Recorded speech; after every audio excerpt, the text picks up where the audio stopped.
Olá, boa tarde, tudo bem pessoal? Como é que vão? Mais um vídeo aqui do canal Erickson Cardone, o especialista. Então, hoje eu quero conversar com vocês, não exatamente mostrar um carro ou mostrar algum procedimento que está sendo feito no carro, mas conversar com vocês sobre como você deve comprar esse carro, né? E hoje eu vou contar uma história do meu primeiro carro, né? Esse carro é inesquecível. Ele foi um Fiat 147. Eu vou mostrar aqui para vocês algumas fotos do que era o Fiat 147. Então, pessoal, esse aqui era o Fiat 147. Eu tinha um Fiat desse branquinho. E aqui tem ele em outras cores aqui, ó. Peguei essas imagens aqui no Google e mostrando aqui para vocês. Não sei se vocês estão vendo aí direitinho.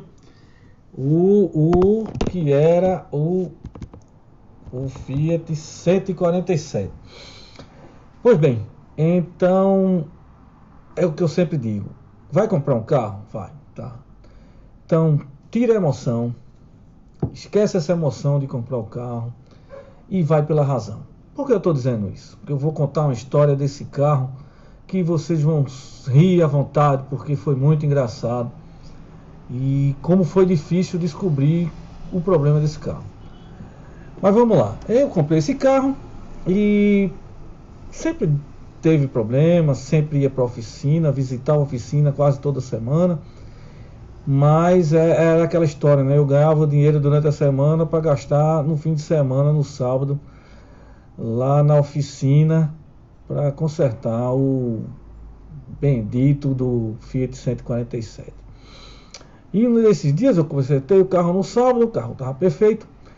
E o domingo fez sol, né? Sol, verão, né? O que é que você pensa? Ir pra praia.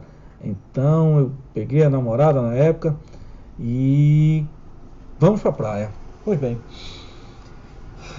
eu morava na cidade de Moreno, aqui em Pernambuco, e a praia mais perto ficava aqui a uns 18, 20 quilômetros, que é mais ou menos em Jaboatão, Praia de Piedade, Candeias, por aí. E aí eu saí de Moreno e logo quando eu saí, acho que uns 2 quilômetros no máximo de distância de onde eu saí, o carro já deu o primeiro defeito. Parou, simplesmente ele não dava partida, não saía, ele simplesmente parou. E aí você tocava a ignição e ele dava solo. Então não era um problema de bateria. E naquela época eu vou mostrar para vocês também a foto de um platinado. Deixa eu ver, mostrar aqui para vocês, para aquele pessoal que não conhece de carro antigo, né? Carro que trabalhava com aquele sistema de bobina, de rotor, de platinado, né? Que era uma coisa mais simples e era o sistema na época, não tinha sistema de injeção eletrônica, nada disso, não tinha nada de computador. O carro não tinha nada absolutamente de computador, era um carro simples, de mecânica simples. Então esse carro funcionava nesse sistema. Então, ó, a foto de um platinado, para que vocês saibam o que é um platinado. Platinado é isso aqui, pessoal, né? Esse bichinho aqui, ó. Então ele, dependendo da movimentação do carro, esse platinado batia aqui nessa peça aqui e saía a faísca que dava a centelha da ignição do carro e assim por diante. Eu não vou explicar a parte técnica aqui do que era um platinado. Hoje ele custa R$12,90 e realmente não era uma peça muito barata. Sempre foi uma peça barata. E por ser barata, normalmente era recomendável que você tivesse um desse sobressalente. Tanto o platinado como também o rotor, que eram peças que se desgastavam muito e que deixava você na mão, que deixava, se você não tivesse essa peça para reposição, você ficava com o carro na rua. Pois bem, então eu fui lá, abri o motor, abri a tampa do motor, melhor dizendo, troquei o platinado e, para minha surpresa, o carro pegou. Eu disse: poxa, eu tô expert, né? eu sou o grande mecânico, tocar o barco.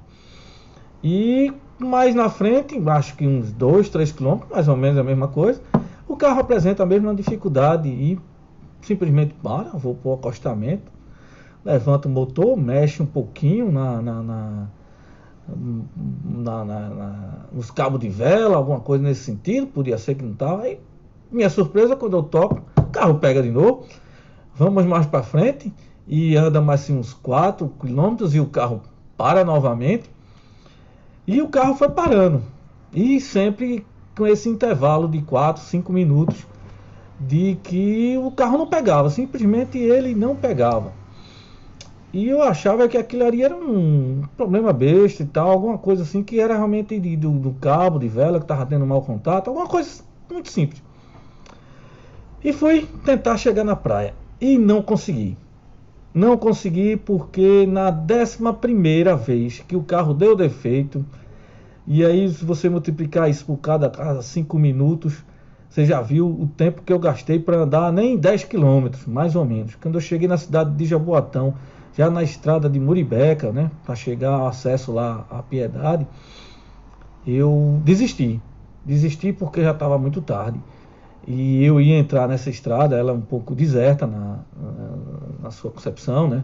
A estrada tem mais ou menos, acho que uns 10 quilômetros. E eu fiquei com medo. Eu disse, não, eu vou com o carro, mas imagine na frente ele dá outro problema. Eu disse, vou voltar, né? Infelizmente a praia ficou para outro momento. E retornei para minha cidade, para Moreno. E ele também quebrou mais algumas vezes, acho que umas 5 vezes no caminho ele voltou. Quebrou menos dessa vez, quebrou menos. Mas parou. E quando ele chegou, acho que quase que na frente da oficina que eu levava o carro, ele não pegou de jeito nenhum mais. Nem com 4, 5 minutos, 10, desisti. Dei o dinheiro da passagem, a namorada foi embora para casa com raiva, que não foi para praia. E eu fui direto empurrar o carro para a oficina. E deixei lá, falei com o dono da oficina, que ele morava próximo. Ele não era dia de trabalho dele, e ele disse, não, segunda-feira eu vejo isso aí.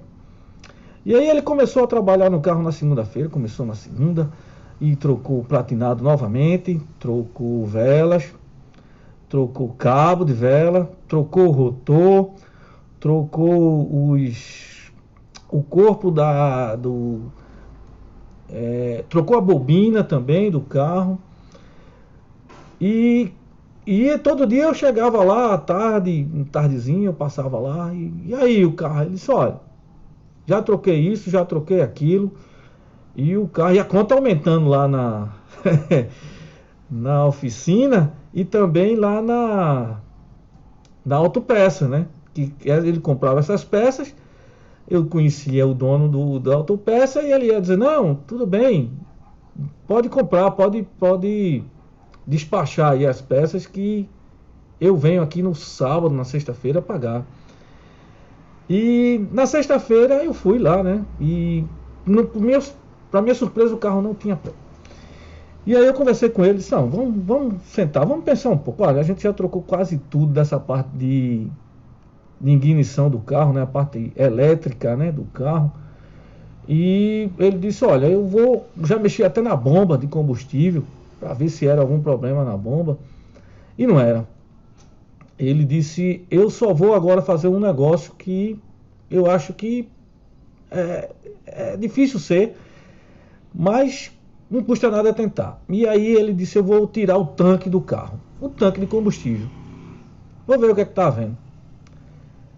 Eu disse, tá, tudo bem. Aí, acho que ainda no sexta ou no sábado, ele arriou o tanque, tirou todo o combustível que tinha e colocou uma luz no carro, né? E ele disse para mim que, eu cheguei logo depois, ele disse, olha, tem um barulho estranho aqui dentro do tanque. Esse carro o meu carro, veja, aí que tá a questão da prestar atenção de quando você vai fechar o negócio. Esse carro inicialmente, no documento dele, isso me deu quase uma apreensão uma vez numa blitz, esse carro era álcool. Pois é, o carro era álcool. Mas eu usava o combustível a gasolina. Aí você vai me perguntar, mas como é que um carro transformou de álcool para gasolina? existia uma forma, né? O pessoal utilizava uns giclês de dimensões diferentes e esse carro começava a queimar, ao invés de álcool, começava a queimar gasolina. Você vai perguntar, mas ele não era flex? Não, não, não. Calma. Essa questão de carro flex é de, vamos dizer assim, 2007 para cá, mais ou menos. E era na época o carro era álcool ou era gasolina. Ele nunca era os dois combustíveis ao mesmo tempo. Isso foi coisa mais moderna, né? E eu disse, poxa vida. Eu disse, não, vamos ver aqui. E, na verdade, o carro realmente era álcool e transformaram o carro a gasolina. E o que acontece? Tinha uma coisa, mexia dentro, a gente balançava o tanque e sentia um negócio, como se fosse tivesse uma folha de papel, uma coisa simples assim, deslizando dentro do tanque do combustível do carro. E aí todo mundo ficou agitado, a gente colocou uma luz, tirou a tampa do marcador de combustível que fica dentro do tanque, né, a boia, e aí fez um buraco maior e a gente viu, conseguiu verificar que existia tipo uma camada, como é que eu vou dizer, como se fosse uma folha de alumínio. Essa folha de alumínio que você tem normalmente na sua casa, né, na cozinha, para você acondicionar, melhor dizendo, os alimentos e tudo mais. Fazer uma lasanha, você normalmente põe essa folha de alumínio, fazer um churrasco, né, você põe por cima. E era mais ou menos isso que tinha dentro do tanque. E a gente tirou essa folha, e ela era mais ou menos no tamanho assim, ela tinha uns 50 centímetros por uns 40, 50 por 40. E ficou imaginando onde é que aquilo foi parar dentro do tanque do carro. E aí que tá, esse carro, como ele inicialmente era álcool, e talvez naquela época não tinha a tecnologia, né? As pesquisas não estavam muito avançadas. Era, acho que um dos primeiros lotes de carro álcool, assim por diante. E a gente entendeu que essa folha de alumínio, a princípio, na verdade, era uma parte de dentro, um revestimento que era dentro do tanque de gasolina do carro, do tanque de combustível, melhor dizendo, do carro. E com o uso do álcool, o álcool corrói, né, essas peças, e inexplicavelmente essa folha se descolou do tanque de combustível e ficava boiando dentro desse tanque. E sabe o que é que acontecia? Você ligava o carro, dava partida e essa folha ficava quase que flutuando dentro do tanque. Com a pressão da bomba para puxar o combustível, essa folha ela costumava descer e ia de encontro à bomba. E sabe o que ela fazia? Ela tapava a bomba. Então tapava a passagem de combustível para a bomba e para o sistema de ignição do carro, de todo o processo de combustível que vai do carro até o motor, até a explosão e aquela coisa toda, né? Simples assim. Ele tapava o tanque. Isso que ele fazia. E aí tapava o tanque e o carro parava de funcionar. Não tinha combustível, o carro parava. E com o tempo, quando você desligava o carro, né? Porque você eu desligava normalmente o carro, essa pressão que puxava, que sugava a folha, né? Vamos dizer assim, a folha, ela parava. Então a folha se deslocava novamente e deixava o combustível embora. Então quando você ligava o carro, havia o mesmo processo. Então, um dos defeitos desse carro era justamente esse. E aí, o Enigma me custou muito dinheiro, né? Porque eu tive que comprar peças novas, coloquei peças novas no carro.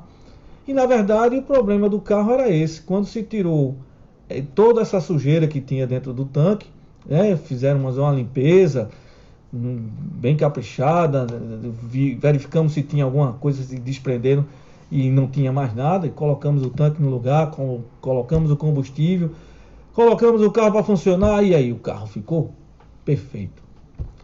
Perfeito, vírgula. Esse defeito ele foi sanado, mas outros defeitos viriam por conta desse. E eu terminei, a gente aqui tem uma expressão que se diz, né, que tem duas alegrias, né, quando a gente compra, quando a gente vende. E esse carro, esse Fiat 147, eu não tive, talvez a alegria só foi quando eu comprei. Nem quando eu vendi, porque deu um trabalho, porque a pessoa que eu vendi, aí não cabe aqui dizer quem foi que eu vendi, eu tive problemas também para receber parte do pagamento. Então esse Fiat foi, sabe, aquele primeiro carro marcante. Ele foi embora, esse carro realmente me deixou marcado. Outro dia eu estava vendo no canal aqui do YouTube mesmo, na verdade acho que na televisão aberta, na TV aberta, um clube de Fiat 147, e o pessoal elogiando muito o carro, que a mecânica era isso, era aquilo outro. Não conheceram o meu Fiat 147. Se tivesse conhecido, não ia elogiar tanto o Fiat assim. Mas aí cabe a lição para vocês aí que querem comprar um carro, principalmente aqueles que estão querendo comprar um carro pela primeira vez. Tome muito cuidado. Verifique a questão de documentação, verifique a situação do carro em si, da lataria, principalmente do motor. Se você não conhece, leve alguém que possa te ajudar nisso, sabe? Porque tem muitas coisas que você pode até comprar um carro barato, mas na verdade esse carro pode sair muito caro para você, porque quando você for consertar, ele vai dar trabalho. Mas hoje a gente vai ficar aqui com essa história e logo em breve eu vou voltar com outros pontos aqui de como você comprar seu carro novo, seu carro seminovo. Tem umas dicas aí que a gente vai explorar aqui no canal para vocês, tá bom? Um grande abraço e fica a história do Fiat 147, meu primeiro carro. Um abraço para vocês, até mais.